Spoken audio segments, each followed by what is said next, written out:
যেই দিন প্রোগ্রাম ওই দিনের কাজটাকে সহজ করার জন্য কিছু কাজ যদি আগের দিন করে ফ্রিজে রেখে দেওয়া হয় তাহলে যেই দিন প্রোগ্রাম ওই দিন ঝামেলা হয় না, ফ্রিজ থেকে নামিয়ে সুন্দর করে গুছিয়ে রান্নাটা করে নেওয়া যায়। আসসালামু আলাইকুম, কেমন আছেন আপনারা সবাই?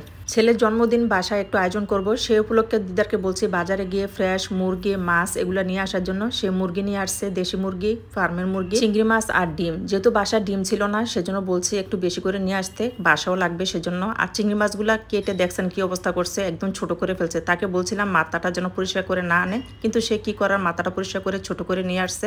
যেহেতু আমি একটা ডিশ রেডি করব, ডিশটার জন্য যা যা লাগে ওই অনুযায়ী বাজারটা করে নিয়ে আসছে। বেশি বাজার করতে নিষেধ করছি, যেহেতু রাত্রে খাবার আর কাউকে বলতেছি না সেজন্য। আর এই যে দেখেন চিংড়ি মাছের মধ্যে কি এগুলা, চিংড়ি মাছের মাথার মধ্যে প্রচুর জেলি, এত খারাপ লাগে এগুলা দেখলে। আসলে আমরা কি খাচ্ছি, কিছু করার নাই। আসলে মাছে ভাতে বাঙালি বলতে কথা, যেটা পাই আমাদেরকে ওইটাই খেতে হয়, ভালো হোক আর সেটা খারাপ হোক।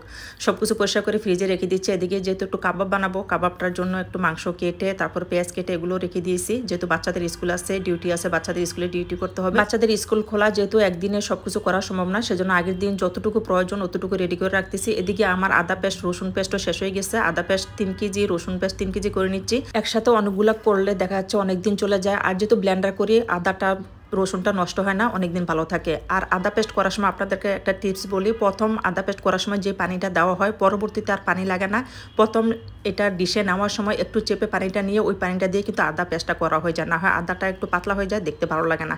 আমার আদা পেস্ট রসুন পেস্ট করা হয়ে গেছে, এগুলো আলাদা আলাদা বাক্সে সুন্দর করে রেখে দিয়েছি। এদিকে আমার মা বাড়ি থেকে আসছে ডাক্তার দেখানোর জন্য, মার জন্য সিরিয়াল দিয়েছি। সন্ধ্যার পরে মাকে ডাক্তার দেখালাম, ডাক্তার দেখিয়ে এসে বাচ্চাদের হোমওয়ার্ক করাইলাম। হোমওয়ার্ক করানোর পরে রাত বাজে তখন 10টা। যেহেতু কাবাবগুলো করা হয় নাই, চিন্তা করছি পরের দিন কাবাবগুলো লাগবে, কাবাবগুলো করে নিচ্ছে। যেহেতু তাড়াহুড়ো করে করতেছি সেজন্য রাইস কুকারে বসা দিচ্ছি। যেহেতু হাতে সময় নাই, প্রায় রাত 10:30 বেজে গেছে। যদি নর্মালি করতে যাই অনেক সময় লাগবে, রাইস কুকারে দিলে সময় কম লাগবে। সব মশলা দিয়ে আমি হাত দিয়ে সুন্দর করে মেখে বসিয়ে দিয়েছি। 3 থেকে 4টা শীষ দিলে কিন্তু হয়ে যায়। এদিকে আরেক পাশে চুলায় একটু পেঁয়াজ বেরেস্তা করে নিচ্ছি, কারণ যেহেতু কাবাবের জন্য লাগবে, পরের দিন রান্নার জন্য লাগবে। পেঁয়াজ বেরেস্তাটা একটু মোটা হয়েছে কারণ আন্টি পেঁয়াজটা কেটেছে সেজন্য। আর এইটার সাথে আমি একটু গরম অবস্থায় চিনি দিয়ে হাত দিয়ে চটকায় নিচ্ছি, কারণ বেরেস্তাটা একটু গুঁড়া করে নিলে কাবাবের সাথে দিলে ভালো লাগে আর খেতেও ভালো লাগে। কাবাবের মাংসটা হয়ে গেছে, ঢাকনাটা খোলার পর দেখতেছি একটু হালকা পানি আছে। আমি এটাকে ভালো করে নেড়ে চুলার আঁচটা একটু ডিম করে পানিটা শুকিয়ে নিচ্ছি। দেখেন কি সুন্দর পানিটা শুকিয়ে গেছে।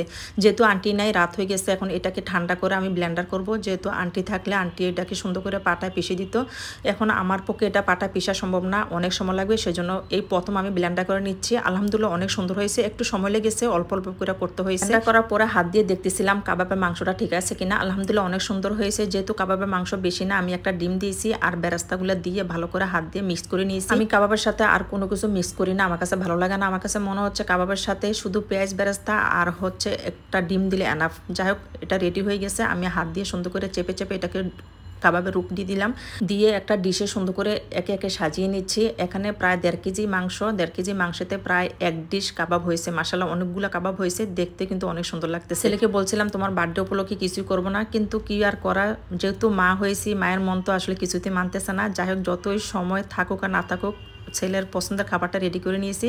কাবাবটা আমার ছেলে অনেক বেশি পছন্দ করে। এই যে দেখেন আমার ছেলেও কিন্তু চলে আসছে আমাকে হেল্প করার জন্য। মাশাআল্লাহ, সে প্রতিটা কাজ আমাকে এভাবে হেল্প করে। যেহেতু অনেক রাত হয়ে গেছে, ঘুমাতে যেতে হবে, পরের দিন তার স্কুল আছে, সেজন্য সে বলতেছে আম্মু দাও, আমিও তোমাকে হেল্প করি। আলহামদুলিল্লাহ মা ছেলে দুজনে মিলে এগুলা বাক্স করে ফ্রিজে রেখে দিব। এই ছিল আমার ছেলের জন্মদিনের আগের দিন সুন্দর একটা প্রস্তুতি। আপনাদের কাছে কেমন লাগছে অবশ্যই মতামত দিবেন। সবাই ভালো থাকবেন, সুস্থ থাকবেন। আজ মতো বিদায় নিচ্ছি, আল্লাহ হাফেজ।